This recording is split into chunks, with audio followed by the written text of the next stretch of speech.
ഭൂമി കൃഷി ചെയ്ത് കൊടുക്കുക, പിന്നെ പഞ്ചായത്തിന്റെ പൊതുസ്ഥലം കൃഷി ചെയ്യൽ. ഞാൻ 50 ദിവസം പണി ചെയ്തിട്ടുണ്ട്. 50 ദിവസം. ബാക്കി ദിവസങ്ങൾ എന്താ? ബാക്കി 215 ദിവസം എന്താ ചെയ്യുന്നത്? മറ്റ് കൂലിപ്പണികൾ അതിനുവേണ്ടി പോവുകയാണ്. എത്ര വർഷമായിട്ട് ഇപ്പൊ അംഗൻവാടിയിലെ ജോലി ചെയ്യുന്നു? ഞാൻ 6 വർഷമായിട്ട്. ഇത് 8 വർഷത്തോളമായി തുടങ്ങിയിട്ട് അംഗൻവാടി. ഞങ്ങൾ വരുന്നതിന് മുമ്പ് 3 മാസം വിധമുള്ള ടീച്ചർമാരായിരുന്നു.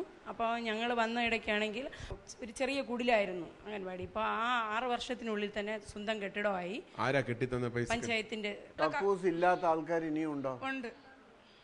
ഞാൻ ആര്യനാട് പഞ്ചായത്തിലെ പള്ളിവേട്ട അംഗൻവാടിയിലെ അംഗൻവാടി വർക്കറാണ്. ഞങ്ങൾ ഇവരോട് ചോദിച്ചപ്പോൾ അങ്ങനെ ഇല്ല, എല്ലാ വീട്ടിലും കക്കൂസ് ഉണ്ടെന്ന്. നേരത്തെ കിട്ടിയ കക്കൂസുകൾ ഉപയോഗശൂന്യമായ വീടുകളുണ്ടെന്ന് ഇപ്പൊ സർവേ എടുത്തപ്പോൾ. എന്ത് കൃഷിയാ ചെയ്യുന്നത്? വാഴ കൃഷിയുണ്ട്, തെങ്ങുണ്ട്, കുരുമുളകുണ്ട്. എത്ര ഏക്കർ സ്ഥലം? 3 ഏക്കർ സ്ഥലമുണ്ട്. ഉദ്ദേശം ഒരു വർഷം എത്ര രൂപ വരുമാനം കിട്ടൂന്ന്? ഒരു ആഴ്ചയിൽ ഞങ്ങൾ 1000 രൂപയ്ക്കോളം വിളവെടുക്കും. അതെ. ഞാൻ ആര്യനാട് പഞ്ചായത്തിലെ തേവ്യാരൂന്ന് വാർഡ് എന്നറിയപ്പെടുന്ന ആദിവാസി മേഖലയിൽപ്പെട്ട ഒരാളാണ്. അപ്പോൾ ആദ്യകാലങ്ങളിൽ സാറിന് ഇന്ന് സന്ദർശിച്ചപ്പോൾ തന്നെ അറിയാം, ഈ മദ്യം ഉൽപ്പാദിപ്പിക്കുന്നതിന് വളരെ പ്രയോജനപ്പെടുന്ന ഒരു മേഖലയാണ്. അതുകൊണ്ട് തന്നെ അവിടെ മദ്യ ഉൽപ്പാദനവും വിപണനവും വളരെ സജീവമായിരുന്ന ഒരു മേഖലയുമാണ്.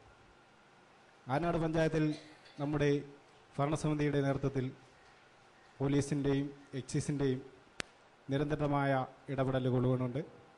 മദ്യ ഉൽപ്പാദനവും വിപണനവും പ്രസിഡന്റ് പറഞ്ഞതുപോലെ ഇപ്പോൾ 85% വരെയും കുറഞ്ഞിട്ടുണ്ട്.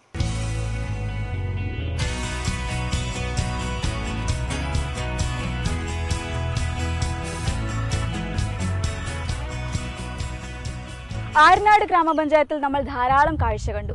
ഇനിയുമുണ്ട് ഒരുപാട് കാണാൻ ബാക്കി. പക്ഷേ സമയം എന്താ, 6 മണി കഴിഞ്ഞിരിക്കുകയാണ്. അപ്പോൾ ഇന്നത്തെ യാത്ര നമുക്കിവിടെ തീർക്കാം.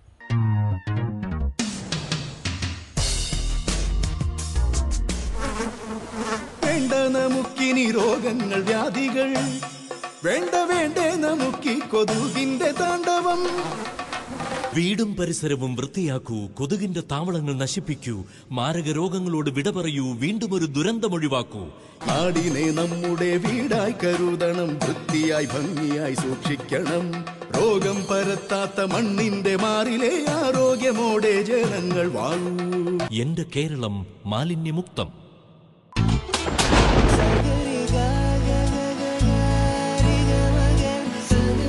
മഴക്കാലം ഇങ്ങെത്തി, ഒപ്പം മഹാരോഗങ്ങളും. ഇതിന് പരിഹാരമാർഗം ഒന്നേ ഉള്ളൂ, ഓരോരുത്തരും അവരവരുടെ വീടുകൾ ശുദ്ധമായി സൂക്ഷിക്കുക. കൊതുക്, ഈച്ച തുടങ്ങിയ രോഗവാഹകരായ ജീവികൾ പെരുകുന്ന സാഹചര്യം ഒഴിവാക്കുക. മാലിന്യങ്ങൾ നീക്കം ചെയ്യാൻ ആരോഗ്യ പ്രവർത്തകരുമായി സഹകരിക്കുക. അത് മഹത്തായ പൗരധർമ്മമാണ്. വീടും പരിസരവും വൃത്തിയാക്കാം, പകർച്ചവ്യാധികൾ ഒഴിവാക്കാം.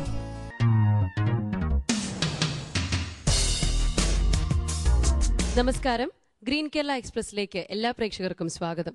ആര്യനാട് ഗ്രാമപഞ്ചായത്തിൽ കണ്ട കാഴ്ചകളെക്കുറിച്ച് നമ്മുടെ ജൂറി അംഗങ്ങൾക്ക് ഇനിയും ഒരുപാട് കാര്യങ്ങൾ ചോദിച്ചറിയാനുണ്ടാവും. കണ്ണമാഷേ, ആര്യനാട് പഞ്ചായത്ത് 2ാം ഘട്ടത്തിലേക്ക് കടന്നു. അതിൽ ഞങ്ങൾക്കും സന്തോഷമുണ്ട്, അതോടൊപ്പം ഞങ്ങളുടെ അഭിനന്ദനങ്ങളും. പക്ഷേ എനിക്ക് പ്രസിഡന്റിൻ്റെ മുഖത്ത് നോക്കുമ്പോൾ ചെറിയൊരു ടെൻഷൻ അവിടെ ഉണ്ടോ എന്നൊരു സംശയം. ചെറിയ ടെൻഷൻ ഉണ്ടല്ലോ. അപ്പം എന്നാൽ ഇത് നമുക്ക് ഇനി വർത്തമാനം പറയാൻ പോകുന്നതിൽ ടെൻഷനേ വേണ്ട. അവിടെ വന്നപ്പോഴേ പല നല്ല കാര്യങ്ങളും പിന്നെ നിങ്ങളുടെ പഞ്ചായത്ത് സമിതിയുടെ നേതൃത്വത്തിൽ നടക്കുന്നത് കാണാൻ സാധിച്ചു. എൻ്റെ കൂടെ വന്ന 2 വേറെ ജൂറി മെമ്പർമാരും ഇവിടെയുണ്ട്. പക്ഷെ നിങ്ങൾ ഞങ്ങളുടെ അതിൽ പറഞ്ഞ അന്ന് ഞങ്ങൾക്ക് കൂടുതലായിട്ട് അതിനെപ്പറ്റി വിശദീകരണം ചോദിക്കാൻ പറ്റാത്തൊരു കാര്യം, ഈ പാർട്ടിസിപ്പേറ്ററി ബഡ്ജറ്റ് എന്നുള്ള പദപ്രയോഗമൊക്കെ നടത്തി. ഇടയിൽ കൂടെ പറഞ്ഞു പോർട്ടോ അലേഗ്രേ എന്നൊക്കെ പറഞ്ഞു.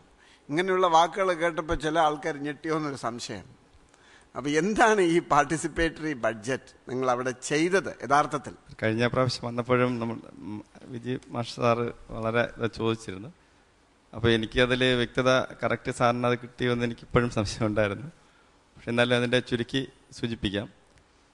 ഒന്ന്, ഞങ്ങളിപ്പോൾ ഗ്രാമസഭയും മറ്റു എല്ലാം കൂടുതൽ ശാക്തീകരിക്കുന്നതിലേക്ക് വേണ്ടി, എന്ന് വെച്ചാൽ ജനങ്ങളെ കൂടുതൽ ഈ പഞ്ചായത്തിൻ്റെ വിഷയങ്ങളിൽ പങ്കെടുപ്പിച്ചുകൊണ്ട് നമ്മുടെ പഞ്ചായത്തിൻ്റെ വികസനം ശരിക്കും എല്ലാവരുടെയും മനസ്സിൽ ഉള്ളത് തന്നെ പൂർണ്ണമായാലും ഭൂരിപക്ഷം എന്നുള്ള രീതിയിൽ നോക്കാതെ എല്ലാവരെയും ഉൾപ്പെടുത്തിക്കൊണ്ട് അവരുടെ ഹിതത്തിനനുസരിച്ച് നിർവഹിക്കുക എന്നുള്ളതാണ് ലക്ഷ്യമിടുന്നത്. അപ്പോൾ അതിന് ഞങ്ങളൊരു പരീക്ഷണാർത്ഥമാണ് തുടങ്ങിയത്. അപ്പോൾ ഞങ്ങൾ നോക്കിയത് 2 പ്രോസസ്സിങ് നടക്കുകയാണ്. ഒന്ന് പഞ്ചായത്തിൻ്റെ ബഡ്ജറ്റും നടക്കുകയാണ്, മറ്റൊന്ന് പഞ്ചായത്തിൻ്റെ പ്ലാൻ ഫോർമേഷൻ നടക്കുകയാണ്. അപ്പോൾ ഞങ്ങൾ ഇത് രണ്ടിനെയും ഒരേ രീതിയിലുള്ള കാര്യങ്ങളാണ്. എന്നുവെച്ചാൽ നമ്മുടെ പഞ്ചായത്തിൻ്റെ ഒരു വർഷത്തെ പ്രവർത്തനങ്ങൾ, വികസന പ്രവർത്തനങ്ങൾ എന്തായിരിക്കണം എന്നുള്ളതിൻ്റെ ഒരു ബാലൻസ് ഷീറ്റാണ് നമ്മുടെ ബഡ്ജറ്റ്. അതുപോലെ തന്നെ നമ്മുടെ ഒരു വർഷത്തെ പദ്ധതി, നമ്മുടെ പഞ്ചായത്തിൻ്റെ പൊതുവിലുള്ള വികസന പ്രവർത്തനം എന്തായിരിക്കണം എന്നുള്ളതാണ് പ്ലാനിലുള്ളത്. അപ്പോൾ ഇത് രണ്ടിനെയും കൂടെ നമുക്ക് ഒന്നുകൂടെ സംയോജിപ്പിച്ചെടുത്തു കഴിഞ്ഞാൽ ഒന്ന് സമയലാഭം. രണ്ടാമത്തെ കേസ് നമുക്ക് വരുന്നത്, ഞങ്ങളിപ്പോൾ ബഡ്ജറ്റ് തുടങ്ങുന്നത് നവംബർ മാസം 15 കൂടിയാണ് തുടങ്ങുന്നത്. ആ നവംബർ മാസം 15 കൂടി തുടങ്ങുന്നത് നമ്മളെ താരതമ്യങ്ങളിൽ എന്ന് വെച്ചാൽ ഗ്രാമസഭ കൂടുന്നതിന് മുമ്പ് ആ ഗ്രാമസഭയിൽ അവതരിപ്പിക്കാനുള്ള വിഷയങ്ങൾ നേരത്തെ വർക്കിംഗ് ഗ്രൂപ്പ് കാര്യങ്ങൾ ഇരുന്ന് ആലോചിച്ച് ചെയ്യുന്നതിന് നമ്മൾ താഴെത്തലത്തിൽ കൃഷി, ഞാൻ നേരത്തെ അന്ന് പറഞ്ഞതുപോലെ തന്നെ കൃഷിയിടങ്ങളിൽ ഉള്ള കാര്യങ്ങൾ, ആ കൃഷി നെൽകൃഷിക്കാരനാണെങ്കിലും കുരുമുളക് കൃഷിക്കാരനാണെങ്കിലും അവന് പാടത്തു നിന്ന് മാറി നിൽക്കാൻ പറ്റാത്തത് കൊണ്ട് അവൻ്റെ അടുത്ത് ചെന്ന് കാര്യങ്ങൾ മനസ്സിലാക്കി അവൻ്റെ ആവശ്യങ്ങൾ പറഞ്ഞ് അവൻ്റെ അവലാദികൾ കേൾക്കുന്നതിലേക്ക് വേണ്ടിയും, അത് ഞങ്ങൾ ഇതിലേക്ക് വേണ്ടിയാണ്, ഇത് നിങ്ങളുടെ പഞ്ചായത്തിലെ ഈ പ്രശ്നം പരിഹരിക്കുന്നതിലേക്ക് വേണ്ടിയാണ് എന്നുള്ള ആ ഒരു വെളിപ്പെടുത്തലിൻ്റെ അടിസ്ഥാനത്തിൽ അവർ ഇതിലേക്ക് വരുന്നു. അപ്പോൾ ഗ്രാമസഭയിലേക്ക് വരുന്നു, അവരുടെ അഭിപ്രായം തുറന്നു പറയുന്നു, അവരുടെ അഭിപ്രായത്തിൻ്റെ അനുസരിച്ച് പദ്ധതികൾ രൂപീകരിക്കുന്നു, അവരുടെ അഭിപ്രായത്തിൻ്റെ അനുസരിച്ച് ബഡ്ജറ്റ് കറക്റ്റ് ആക്ച്വൽ ബഡ്ജറ്റായിട്ട് വരുന്നു. ബഡ്ജറ്റും പദ്ധതിയും ഒരുപോലെ നമ്മൾ കൈകാര്യം ചെയ്യുന്നതിലേക്ക് വേണ്ടിയാണ് ഈ പദ്ധതി വെച്ചിട്ടുള്ളത്. ഈ ഗ്രാമസഭ പിന്നെ എത്ര തവണ കൂടും ഒരു വർഷത്തിൽ? ഞങ്ങളിപ്പോ 6ഉം 7ഉം ഒക്കെ കൂടുന്നുണ്ട്. 6-7 കൂടുന്നുണ്ട്. എന്നുവെച്ചാൽ ഞങ്ങളിപ്പോ എന്നിട്ട് അതിൽ കുടുംബശ്രീ സ്ത്രീകളെ കൊണ്ടുവന്നിരുത്തും? ഇല്ല സാർ, അതെല്ലാം ഞങ്ങൾ ഇത് വന്നപ്പോൾ ആദ്യം അങ്ങനെ ആയിരുന്നു സാർ. ഇടയ്ക്ക് വന്നപ്പോൾ സ്ത്രീകളുടെ പങ്കാളിത്തം ഒരു 90% സ്ത്രീകളായിരുന്നു, എല്ലാവരും ആയിരുന്നു. പക്ഷെ ഇപ്പോ ഈ ഞങ്ങൾ ഈ ഒരു പുരുഷന്മാർക്ക് താല്പര്യമില്ല. അല്ല സാർ, ആദ്യമായിരുന്നു. ഇപ്പോഴും ഈ പ്രോസസ്സിങ് വന്നതിന് ശേഷം പുരുഷന്മാർക്കും ആ ഗ്രാമസഭയിൽ വന്നു കഴിഞ്ഞാൽ അവരുടെ ഈ പ്രശ്നങ്ങൾ കൂടെ പരിഗണിക്കും, അവർക്കും ഇതിന്റെ ആവശ്യകത ഉണ്ട്, അത് വന്നാലേ അത് പൂർണ്ണമായി അതിന്റെ സീനിയോറിറ്റി അടക്കം നിശ്ചയിച്ച് മുന്നോട്ട് പോകാൻ കഴിയുമെന്നുള്ള ഒരു ധാരണ അവരിലേക്ക് ജനിപ്പിക്കുന്നതിലേക്കും അത് പങ്കാളിത്തത്തിൽ കൂടുതൽ വർധന ഉണ്ടാക്കുന്നതിലേക്ക് കഴിഞ്ഞിട്ടുണ്ട്. നിങ്ങൾ പഞ്ചായത്തിൽ വന്ന് ഒരുപാട് നല്ല കാര്യങ്ങൾ കണ്ടു, അതിൽ വളരെയധികം സന്തോഷമുണ്ട്. ഈ PSCക്ക് ട്രെയിനിങ്, PSC പരീക്ഷയ്ക്കുള്ള ട്രെയിനിങ്ങും അങ്ങനത്തെ കാര്യങ്ങളോട് പഞ്ചായത്ത് ഞങ്ങൾ ചെന്നപ്പോൾ കുറേ കുട്ടികൾ അവിടെ ഇരിക്കുന്നുണ്ട്. അപ്പോൾ ആ പ്രോഗ്രാം ആരുടെ ഐഡിയ ആയിരുന്നു? എന്തിന് അങ്ങനെ ഒരു പരിപാടിയെ പറ്റി ആലോചിച്ചു? അത് പഞ്ചായത്തിൻ്റെ തന്നെ നമ്മുടെ എല്ലാവരുടെ ഒരു കൂട്ടായ്മയുടെ ഒരു പരിപാടിയായിരുന്നു അത്. HRDCയുടെ കീഴിൽ ഇത്തരത്തിൽ നമ്മൾ ഇപ്പോഴ് നിരവധി തൊഴിലില്ലായ്മ ഉള്ള ഒരു അവസരമാണ് ഇപ്പോഴ്. യുവതി യുവാക്കൾക്ക് കൂടുതൽ തൊഴിലവസരങ്ങൾ കണ്ടെത്തി കൊടുക്കുന്നതിനും അതുപോലെ തന്നെ അവിടെ PSC ഇവർക്ക് നല്ല രീതിയിലുള്ള ഒരു ഉപരിപഠനത്തിന് വേണ്ടിയിട്ടുള്ള ഒരുപാട് ഡിക്ഷണറികൾ, ലൈബ്രറി സൗകര്യങ്ങളൊക്കെ നല്ല രീതിയിൽ അത് നമുക്ക് പഞ്ചായത്തിന് അത് സൗകര്യം ഒരുക്കി കൊടുക്കാൻ വേണ്ടി സാധിച്ചിട്ടുണ്ട്. എന്നാ തുടങ്ങിയത്? തുടങ്ങിയിട്ട് ഇപ്പോൾ ഏകദേശം തന്നെ 1 വർഷത്തോളം എടുക്കുന്നുണ്ട്. ഇത് നമുക്ക് സാറേ ഇതിൽ ഉള്ളവരെന്ന് വെച്ചാൽ ഇത് നമ്മൾ 1-2 അവധി ദിവസങ്ങൾ മാത്രമാണ് ഇവർക്ക് നമ്മൾ ഇതിൻ്റെ ക്ലാസ് കൊടുക്കുന്നത്. അത് കഴിഞ്ഞ ദിവസങ്ങളിൽ ഇവർ ചെയ്യുന്നത് വെച്ചാൽ ഇവർ ഗ്രൂപ്പ് സ്റ്റഡിയാണ്, റെഫർ ചെയ്യാനുള്ള ഇതൊക്കെ ഓരോ സൂചനകൾ കൊടുക്കും. അത് എപ്പോഴും പഠിപ്പിച്ചുകൊണ്ട് ഇങ്ങനെ ക്ലാസ് എടുത്ത് നിൽക്കുന്നവരല്ല. ഈ അവധി ദിവസങ്ങളിലാണ് ഇവരുടെ ഉള്ളത്. ആ ദിവസങ്ങളിൽ ഇവർക്ക് വേണ്ടുന്നുള്ള നിർദ്ദേശങ്ങൾ കൊടുക്കുക മാത്രം. ബാക്കി സ്വന്തമായി തന്നെ ഇവർ പരിശ്രമിക്കാൻ വേണ്ടി ബാക്കിയുള്ള ദിവസം, അതാണ് അന്ന് കണ്ടത്, അവർ തന്നെ പരിശ്രമിച്ച് അതിന് അപ്പോൾ പിന്നെ വേറെ ഗൈഡിൻ്റെ ആവശ്യം വരുന്നില്ല. അവർ അങ്ങോട്ട് പരസ്പരം വിത്ത് മുതൽ വിപണി വരെ നല്ലൊരാശയമാണ്. അപ്പോൾ ഞങ്ങളന്ന് വന്നപ്പോൾ പക്ഷെ കൂടുതൽ വാഴയാണ് കണ്ടത് അവിടെ. പച്ചക്കറിയുടെ കാര്യം ഇതിൽ പറഞ്ഞു, ഇപ്പം നിങ്ങൾ ഇന്ന് പറഞ്ഞപ്പോഴും പറഞ്ഞു. പക്ഷേ പച്ചക്കറി എത്ര ഹെക്ടറിൽ അവിടെ ചെയ്തിട്ടുണ്ട്, അന്ന് വന്നപ്പോൾ ഉണ്ടായിരുന്നില്ല. അപ്പോൾ അതിൻ്റെ എങ്ങനെയാണ് എന്നുള്ളത്? ഞങ്ങളുടെ അവിടെ 30 ഹെക്ടർ പച്ചക്കറിയാണ് ചെയ്യുന്നത്. ജനകീയാസൂത്രണം വഴി നമ്മൾ 18 ഹെക്ടറോളം പച്ചക്കറി നമ്മൾ വ്യാപിപ്പിച്ചിട്ടുണ്ട്. രണ്ടാമത് എനിക്ക് അവിടുത്തെ കുട്ടികളുടെ ഭക്ഷണക്രമം ഭയങ്കര ഇഷ്ടപ്പെട്ടു. നല്ല എല്ലാ സ്കൂളുകളിലും നമ്മൾ പങ്കെടുത്ത അല്ലെങ്കിൽ വന്ന എല്ലാ സ്ഥലങ്ങളിലും. പക്ഷെ അതിൽ എനിക്ക് തോന്നിയത് കൂടുതൽ പ്രോട്ടീനാണ് കൂടുതൽ പ്രാധാന്യം കൊടുത്തിട്ട് പാല്, മുട്ട, വിവിധ തരം പയറുകളൊക്കെ കൊടുക്കുന്നുണ്ട്.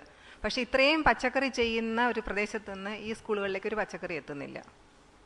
ശരിക്കും കുട്ടികൾക്ക് കൊടുക്കേണ്ടതിനകത്ത് പച്ചക്കറിക്കും പഴങ്ങൾക്കും ഈ പ്രോട്ടീൻ കൊടുക്കുന്ന അതേ പ്രാധാന്യം ഇവിടെ മാത്രമല്ല പൊതുവേ കാണുന്നില്ല. അപ്പം എനിക്കൊന്ന് അങ്ങനെ ഒരു പദ്ധതി രണ്ടും വേണം. അങ്ങനെ ഒരു പദ്ധതി എന്തുകൊണ്ട് ആലോചിച്ചില്ല? കാരണം ഇത്രയും കാര്യങ്ങൾ ചെയ്ത നിങ്ങൾ.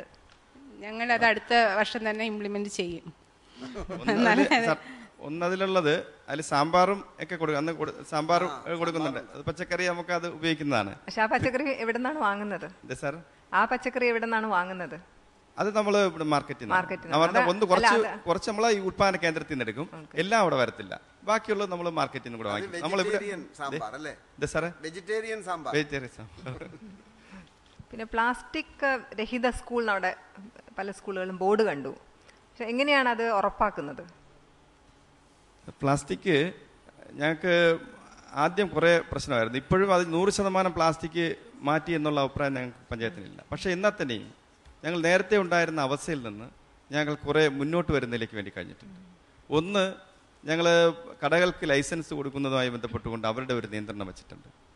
രണ്ടാമത് ഞങ്ങൾ അതിനെ മാറ്റുന്നതിലേക്ക് വേണ്ടി എങ്ങനെ എന്ന് നിയന്ത്രണം വെച്ചാലും ഒരു പ്രഖ്യാപനം കൊണ്ടൊന്നും പെട്ടെന്ന് തീരാത്തതുകൊണ്ട് ഞങ്ങൾ പിന്നെ അതിൻ്റെ പിറകെ പോയി ശത്രുവായി മാറുന്നത്. എന്നാലും കുഴപ്പമില്ല, അതിൻ്റെ പിറകെ പോകും. പക്ഷേ ഞങ്ങൾ നോക്കിയപ്പോൾ കാണാം ഇത് നീക്കുന്നതിലേക്ക് വേണ്ടി ഞങ്ങൾ അവിടെ ഇത് കളക്ട് ചെയ്യാൻ പറ്റുന്ന എന്തെങ്കിലും സംവിധാനം ഉണ്ടോ എന്ന് നോക്കിയപ്പോൾ ഞങ്ങൾക്കവിടെ ഒരു 5 ഈ യാത്രി കാര്യങ്ങൾ ഇപ്പോൾ എടുക്കുന്ന ആൾക്കാരുണ്ട്.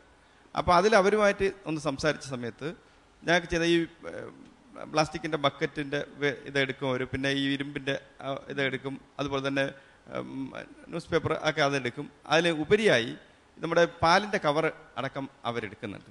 അപ്പോൾ അത് ഇവർ കളക്ട് ചെയ്ത് നമ്മുടെ അവർ റീസൈക്ലിംഗ് അങ്ങനെ വല്ല ചെയ്യും എന്നുള്ളതാണ് നമ്മുടെ വിശ്വാസം. അവർ കളക്ട് ചെയ്ത് എടുക്കുന്നതിലേക്ക് വേണ്ടിയിട്ട്. പക്ഷേ എന്നാൽ തന്നെയും തെറ്റിയും തെറിച്ചും വരുന്നുണ്ട് സാർ. അധ്യാപകർ തന്നെ ബഹുഭൂരിപക്ഷവും പ്ലാസ്റ്റിക് ഒഴിവാക്കി ഭക്ഷണം കൊണ്ടുവരുന്ന ഒരു രീതി പൊതുവെ പഞ്ചായത്തിൽ സ്വീകരിച്ചിട്ടുണ്ട്.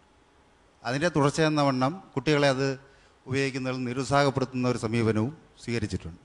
അത് നല്ലൊരളവ് വരെ ഫലം കണ്ടിട്ടുണ്ട്. എങ്കിൽ കൂടിയും പൊതുവെ ജനങ്ങൾക്ക് എളുപ്പത്തിൽ കൈകാര്യം ചെയ്യാവുന്ന ഒരു സാധനം എന്നുള്ള നിലയ്ക്ക് ഒരു വിഭാഗം ആളുകൾ ഇപ്പോഴും ഉപയോഗിക്കുന്നുണ്ട്. എങ്കിലും ഇങ്ങനെ ഒരു സന്ദേശം ഫലപ്രദമായി കൊടുക്കാൻ നമുക്ക് കഴിഞ്ഞിട്ടുണ്ട്. ഈ പഠനത്തിൽ പിന്നോക്കക്കാരായിട്ടുള്ള SC/ST കുട്ടികൾക്ക് വേണ്ടിയിട്ടുള്ള പദ്ധതികളിലെ ഡിക്ഷണറി കൊടുക്കുക, അത് എങ്ങനെയാണെന്നൊന്ന് സാർ ഞങ്ങൾ ഇപ്പോൾ സാറ് വന്ന് കണ്ടപ്പോൾ മനസ്സിലാവും. ഞങ്ങൾ ആ ഒരു ട്രൈബൽ കുട്ടികളാണ് അവിടെ ഇപ്പോൾ ആകെ 43 കുട്ടികൾ, 36 പേരും ട്രൈബൽ കുട്ടികളാണ്. അപ്പോൾ ആ സ്കൂളിൽ നോക്കുമ്പോൾ അവിടെ പ്രൈമറി വിദ്യാഭ്യാസം തന്നെ ഇവർക്ക് ആദ്യത്തെ സമയം നമ്മളെ അക്ഷരം പോലും നന്നായിട്ട് കൂട്ടി എഴുതാൻ അറിയാൻ പറ്റാത്ത സ്ഥിതി ഉണ്ടായിരുന്നു. ഇപ്പോൾ അവർ കമ്പ്യൂട്ടർ അടക്കം കൈകാര്യം ചെയ്യുന്നുണ്ട്. പക്ഷെ അങ്ങനെ ഉള്ള കുട്ടികൾക്ക് ഇത് നമ്മുടെ അവിടുത്തെ അധ്യാപകർ തന്നെ അവർ എക്സ്ട്രാ സമയം അടക്കം നമുക്ക് അഭിമാനം തോന്നുന്നു. സർക്കാർ അധ്യാപകർ അങ്ങനെ ചെയ്യുന്നത് എക്സ്ട്രാ സമയം എടുത്ത് ചിലപ്പോൾ രാവിലെ അവർ ഒരു 8:30 മണിക്ക് വന്നിട്ട് 1 മണിക്കൂർ അതിന് വേണ്ടി ചിലവാകും. അങ്ങനെ ഏതെങ്കിലും 1 മണിക്കൂർ അതിനുവേണ്ടി വിനിയോഗിച്ചുകൊണ്ട് ഈ കുട്ടികൾക്ക് അധികം പറഞ്ഞു കൊടുക്കുകയും ഇതിന് ഈ കുട്ടി കുറച്ചുകൂടെ പ്രചോദനം കിട്ടുന്നതിലേക്ക് വേണ്ടി ഇത് കഴിഞ്ഞാൽ 4ാം ക്ലാസ് കഴിയുമ്പോൾ തന്നെ ഈ കുട്ടികൾക്ക് നമ്മൾ ഉദ്ദേശിക്കുന്നത് ഇവർ വീട്ടിൽ പോകുമ്പോൾ ഇതിൻ്റെ ഈ ഡിക്ഷണറി അങ്ങനെയുള്ളതൊക്കെ അവർക്ക് കൂടെ കിട്ടിക്കഴിഞ്ഞാൽ കുറേ കൂടെ ഗുണകരമാവും. ഒന്ന്, അതിനുപരിയായി തന്നെ അവിടെ നിന്ന് SLC വരെയൊക്കെ എത്തുന്ന കുട്ടികൾക്ക് അവർക്ക് വേണ്ടത് ഇപ്പോൾ നേഴ്സിംഗ് പഠിക്കുന്ന കുട്ടികൾക്ക് അവർക്ക് ടെസ്റ്റ് വാങ്ങിക്കാൻ പറ്റും, നമ്മൾ അതിന് വാങ്ങിച്ചു കൊടുക്കുന്ന സ്ഥിതിയുണ്ട്. അതോടൊപ്പം തന്നെ മറ്റ് ഏതെങ്കിലും കോഴ്സ് ഹോട്ടൽ മാനേജ്മെൻറ്റ് അങ്ങനെയൊക്കെ പഠിക്കാൻ വരുന്ന കുട്ടികൾക്ക് അവർക്ക് ടെസ്റ്റ് സൗജന്യമായി വാങ്ങിച്ചു കൊടുക്കുന്നതിലേക്ക് അത് പഠിക്കാൻ വേണ്ടിയുള്ള ഒരു മാനസികമായിട്ടുള്ള ഒരു തയ്യാറെടുപ്പിനുണ്ട്. പിന്നെ അതുപോലെ തന്നെ അവർക്ക് ഇരുന്ന് പഠിക്കുന്നതിലേക്ക് വേണ്ടി ഉള്ള നമ്മുടെ മേശയും കസേരയും അടക്കം സൗജന്യമായി കൊടുക്കുന്നതിലേക്ക് വേണ്ടിയുള്ള നടപടി സ്വീകരിച്ചിട്ടുണ്ട്. അല്ല, ഈ ട്രെയിനിങ് കൊടുക്കുന്നത് പിന്നോക്കക്കാരായ വിദ്യാർത്ഥികൾക്ക് ഒരുമിച്ചാണോ അതോ SC/ST വിഭാഗത്തിലുള്ള കുട്ടികളെ സെപ്പറേറ്റ് ചെയ്തിട്ടാണോ? 2 രീതിയിലുമുണ്ട് സാർ. ഒന്ന്, നമ്മളിപ്പോൾ ഞാൻ പറഞ്ഞ ഈ തേവേരൂർ എന്ന് പറഞ്ഞ ട്രൈബൽ മേഖലയാണ്, അവിടെ അവർക്ക് സെപ്പറേറ്റ് ചെയ്ത് കൊടുക്കുന്നുണ്ട്. പിന്നെ ചില കോളനികൾ കേന്ദ്രീകരിച്ച് നമുക്കിങ്ങനെ വരുന്ന സമയത്ത് കുട്ടികൾ ഈ പറഞ്ഞതുപോലെ തന്നെ അവരുടെ ചിന്തയിലേക്ക് കൂടുതൽ വിദ്യാഭ്യാസത്തിൻ്റെ ഇതെത്തുന്നതിലേക്ക് വേണ്ടി അവരിൽ കുറേ സ്കൂളിൽ പഠിക്കുന്ന രസകരമായ രീതിയിൽ ഇത് കൈകാര്യം ചെയ്യുന്നതിലേക്ക് വേണ്ടി ഞങ്ങളിപ്പോൾ ചെറിയ കുട്ടികൾ ബാലസഭകൾ നമുക്ക് ശക്തമായിട്ടുണ്ട്. അവരെയൊക്കെ തന്നെ അവിടെ വരുത്തി അവർക്ക് അതിലൂടെ കൊടുക്കുക. പിന്നെ അതുപോലെ തന്നെ പഞ്ചായത്തിൽ ഇപ്പോൾ 460 കുട്ടികൾ പഠനത്തിൽ വളരെ പിന്നോക്കം നിൽക്കുന്ന കുട്ടികളുണ്ട്. ആ കുട്ടികളെ കണ്ടെത്തിയിട്ട് പൊതുവിൽ നമുക്ക് അതിന് വേണ്ടുന്നുള്ള പ്രത്യേക പരിശീലനം കൊടുക്കും. അതെല്ലാ വിഭാഗമുണ്ട്. വളരെ ഇതായിട്ട് തോന്നിയ ഒരു കാര്യം, പഞ്ചായത്ത് പ്രസിഡന്റ് മക്കൾ 2 പേരും, ഒരാൾ അവിടുത്തെ LP സ്കൂളിലും ഒരാൾ തൊട്ടുമുള്ള സ്കൂളിലും പഠിക്കുന്നു എന്ന് കണ്ടതിൽ വളരെയധികം സന്തോഷമുണ്ട്. ഈ ജാഗ്രതാ സമിതികളിൽ വരുന്ന കേസുകൾ തീർപ്പാക്കാൻ എത്ര സമയം എടുക്കുന്നുണ്ട്? ഈ പഞ്ചായത്ത് തലത്തിൽ 17 വാർഡുകളിലുമായിട്ട് 45ഓളം കേസുകൾ ഇതുവരെ വന്നിട്ടുണ്ട്. അതിൽ 11ഓളം കേസുകളാണ് പഞ്ചായത്തിന് കൈമാറിയിട്ടുള്ളത്. ചിലപ്പോൾ ഒരു ഹിയറിങ്ങിന് നമ്മൾ വിളിക്കാറുണ്ട്, ഭർത്താവും ഭാര്യയും തമ്മിലുള്ള പ്രശ്നങ്ങളുണ്ടാവാം. അപ്പോൾ അങ്ങനെ ഇതിൽ തന്നെ ഒരു പ്രാവശ്യം വിളിച്ച് ശരിയായില്ലെങ്കിൽ 2ാമത്തെ പ്രാവശ്യം നമ്മൾ വിളിക്കും. വാർഡ് തലത്തിൽ തന്നെ എക്സിക്യൂട്ടീവ് അംഗങ്ങളെല്ലാം സംഘടിപ്പിച്ചിട്ട്. അപ്പോൾ അതിൽ 11 കേസുകൾ മാത്രമാണ് പഞ്ചായത്ത് തലത്തിൽ വിട്ടിട്ടുള്ളത്. ബാക്കിയെല്ലാം തന്നെ വാർഡ് തലത്തിൽ പൂർണ്ണമായിട്ടും അവർ പരിഹരിച്ചിട്ടാണ് വിട്ടിട്ടുള്ളത്. വനമേഖലയിലുള്ള ഒരു പഞ്ചായത്ത് ആയത് കാരണം അവിടെ